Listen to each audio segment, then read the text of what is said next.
Hey there, ladies and gentlemen. It is me, Dr. Donna. Welcome to week 10 of 11. Last week, I read Bailout. Here's what I have for you.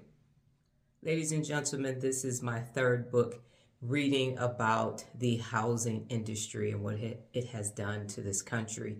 And the book is a no for me because it's a very long, detailed read, and I don't think that it's necessary in order for you to understand what took place.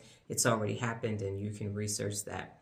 What I will say is that it's a story about an inspector general who was assigned to the SIG TARP. And so the SIG TARP was responsible for overseeing the TARP. The TARP was the organization that bailed out the banks and bailed out the Big Three when the housing crisis basically almost created the entire global economy.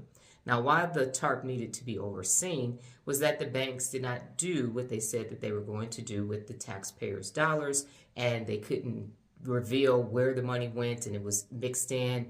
So they needed oversight to ensure that the taxpayers' dollars were actually going back into the banks so the banks could start giving loans to people again to stimulate the economy. And that's not what happened. The banks used the money for everything. They started buying things, investing in things, but they did not use it for its intended purpose. And so TARP was created for that. SIG TARP was created to oversee where the money went, investigate. And there was a change of administration, and so it appeared that maybe you'd find out where the money went. A couple other organizations were invented or created, and at the end of the day, nothing ever took place. And the banks continued to be able to do exactly what they were doing with a little slap on the wrist here and there. But overall, the taxpayer dollars were given to the banks did what they wanted, and basically nothing happened. And the American people were the ones who had to bear the brunt. Initially, their tax dollars were used, and then they were compensated barely with like $2,000 for the bad loans that were written.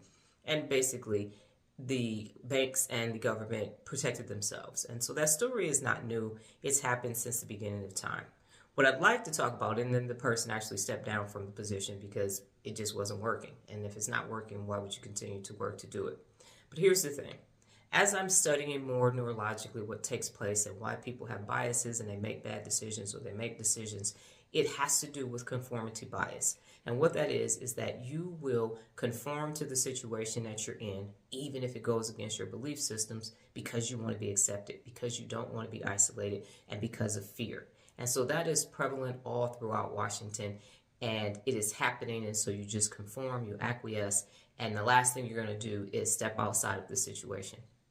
Now, when we do experience people actually being held accountable, it is not by their peers. It is not actually by the group that caused them to make those poor decisions in the first place. It's a different group, because it is virtually impossible for someone of the same group to hold that person in that group personally accountable because of the conformity bias. I can't hold you accountable because you my homie. We go back like four flats on a Cadillac, down in the back, gangster lane. We've been here. We've been friends since knee high to a June bug. I went to college with you. We're in the same fraternity, same sorority.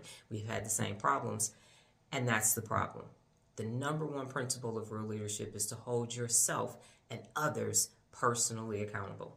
And that and others is how we end up in all of these terrible situations, because it is the most challenging, one of the most challenging things that you will do in your life is to hold others, people that you actually like, people that you care about, people that you love, hold them personally accountable to become their best. Hold them to keep their word. Hold them to establish trust and be trustworthy. Hold them personally accountable to the 74 principles of real leadership. People simply cannot do it because they cannot override their conformity bias and everything else that those relationships entail. And until we have adults holding other adults personally accountable to become their best, we are going to have situations like this globally, internationally, worldwidely. I know that's all the same thing, even in your local communities. It starts with you.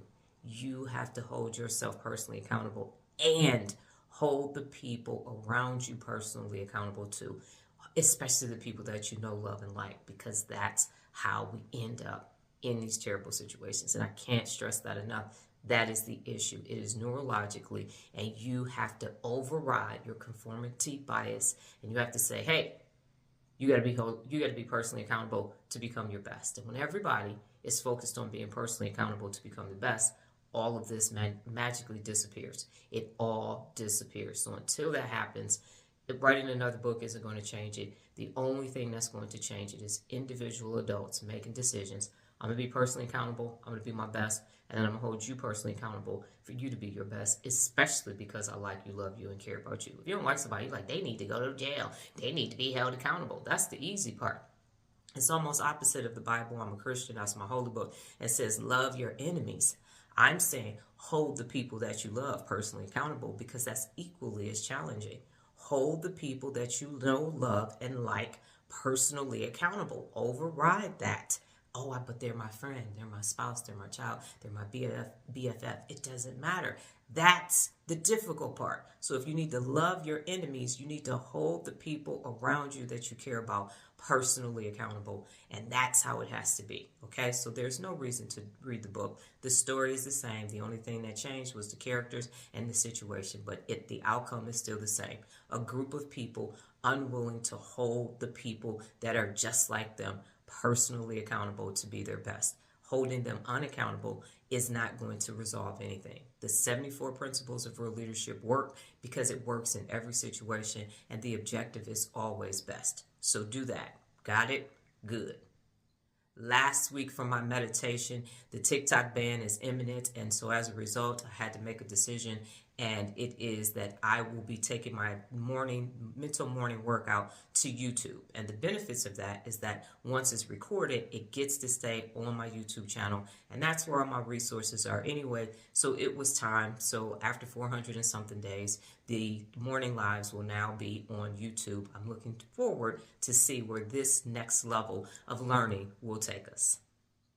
This week's book, it's a classic. Who Moved My Cheese?